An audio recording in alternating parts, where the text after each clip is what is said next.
मुद्दे अत्यंत महत्त्वाचे आहे। ज्या लहान मुलींवर अत्याचार झाले त्या अन्याय अत्याचाराविरोधामध्ये इतर देशातील मोठे मोठे राजकीय नेते असतील, IAS अधिकारी असतील, मोठे मोठे पदाधिकारी असतील, हे सर्व जेलमध्ये गेलेले आहेत। कारण एप्स्टीन हे अत्यंत घाणेरडे असं कृत्य केलेलं आहे आणि त्या फाईलमध्ये या देशाचे नरेंद्र मोदी यांचं नाव आलेलं आहे। त्यामुळे इतर देशातल्या मोठ्या मोठ्या बड्या नेत्यांना अटक झालेली आहे। अटक होऊन ते जेलमध्ये आहेत। परंतु या भारत देशाचा नरेंद्र मोदी जो हुकुमशाह आहे त्याचं नाव आलं तरी सुद्धा त्याचा राजीनामा का नाही आणि त्याला अटक अजून का नाही? वंचित बहुजन आघाडीच्या माध्यमातून मुंबईच्या छत्रपती शिवाजी महाराज टर्मिनस येथे मोठं आंदोलन करण्यात येत आहे। वेगवेगळ्या महाराष्ट्रातून, वेगवेगळ्या जिल्ह्यातून, वेगवेगळ्या तालुक्यातून कार्यकर्ते आलेले आहेत, महिला मोठ्या संख्येने आलेले आहेत। काय नाव आपलं? माझं नाव अलका जगन्नाथ दीपककर।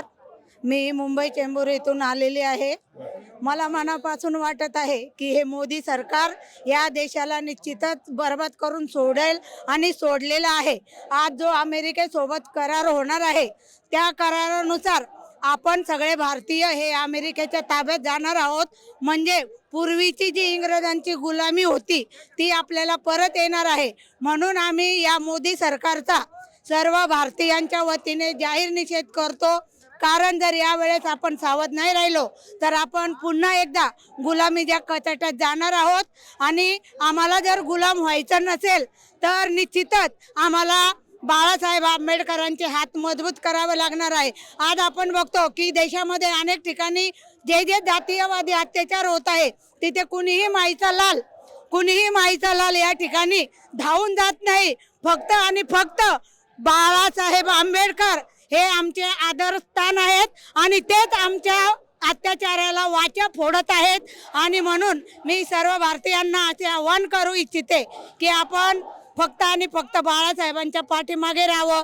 जोपर्यंत आपण बाळासाहेबांना पाठिंबा देत नाही तोपर्यंत हा देश मोदी सरकारच्या गुलामीतून नष्ट होत नाही। मोदी सरकार हे पूर्णपणे जातीयवादी सरकार आहे आणि पूर्वीचा मनोवाद या देशामध्ये पेरण्याचं काम हे मनोवादी सरकार करत आहे।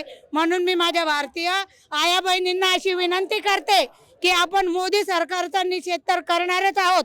वेळ प्रसंगी जर आपल्याला मोदीशी भिडण्याची जरी आपल्याला वेळ आली तरी आम्ही महिलांच्या वतीने मी असं आश्वासन देते की पूर्ण भारतातील महिला OBC ST नाही तर संपूर्ण जातीतील महिला या नरेंद्र मोदी विरुद्ध आम्ही आंदोलनात सहभागी होऊन नरेंद्र मोदीला कडकड असा विरोध करीत आहोत।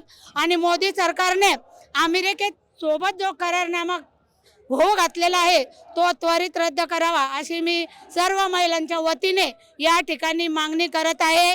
जय भीम, नमो बुद्धाय, जय भारत, जय संविधान। नाशिकहून आलेलो आहे। खऱ्या अर्थाने आज श्रद्धेय बाळासाहेब आंबेडकरांनी आज हा मोर्चा आयोजन केलेला आहे आणि आम्हाला जो आदेश दिला आहे त्या आदेशाप्रमाणे आज आम्ही मुंबई इथे आलेलो आहे। दोन मुद्दे अत्यंत महत्त्वाचे आहे। खऱ्या अर्थाने देश विदेशामध्ये जे सेक्स स्कॅन्डल चाललं, ज्या लहान मुलींवर अत्याचार झाले त्या अन्याय अत्याचाराविरोधामध्ये इतर देशातील मोठे मोठे राजकीय नेते असतील, IAS अधिकारी असतील, मोठे मोठे पदाधिकारी असतील, हे सर्व जेलमध्ये गेलेले आहेत। कारण एप्स्टीन हे अत्यंत घाणेरडे असं कृत्य केलेलं आहे। त्या आतापर्यंत 6 लाख फाईल्स यूट्यूबवर आलेले आहेत, सोशल मीडियावर आलेले आहेत आणि त्या फाईलमध्ये या देशाचे नरेंद्र मोदी यांचं नाव आलेलं आहे।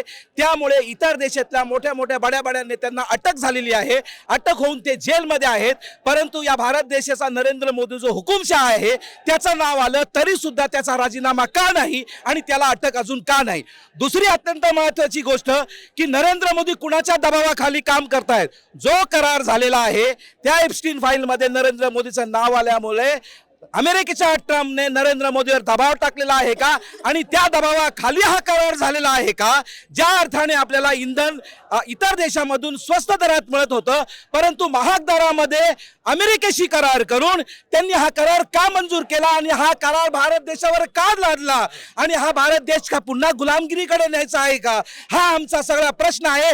या देशामध्ये या अन्याय अत्याचाराविरुद्ध आवाज जर उठवणारा कोणी असेल, वाचा फोडणार जर असेल तर ते एकमेव नेते वंचित बहुजन आघाडीचे श्रद्धेय बाळासाहेब आंबेडकरांनी हा मुद्दा उपस्थित केला आणि आजच्या आक्रमक आणि आंदोलनाचं मुख्य स्वरूप हेच आहे.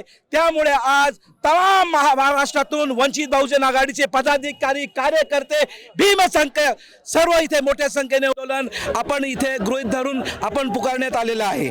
धन्यवाद. वयस्कर लोक देखील आहेत. काय नाव आपलं? आपलं नाव काय? माझं नाव ठाकरी खंडू गायकवाड, कुठून आलात?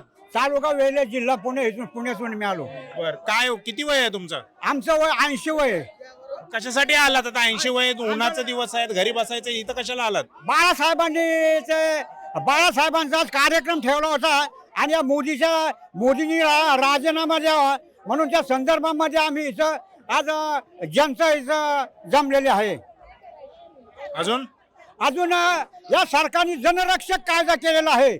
जनरक्षक कायदा म्हणजे सरकारच्या विरुद्ध कोणी बोलायचं नाही. तो कायदा रद्द व्हायला पाहिजे आणि सरकारने मोदींचा पहिला राजीनामा द्यायला पाहिजे आणि मोदीने राजीनामा देऊन बाळासाहेबांना आमचा पाठिंबा आहे आणि बाळासाहेबांच्या कार्याला यश यावं हेच आमची अपेक्षा आहे. जय भारत, जय बुद्ध.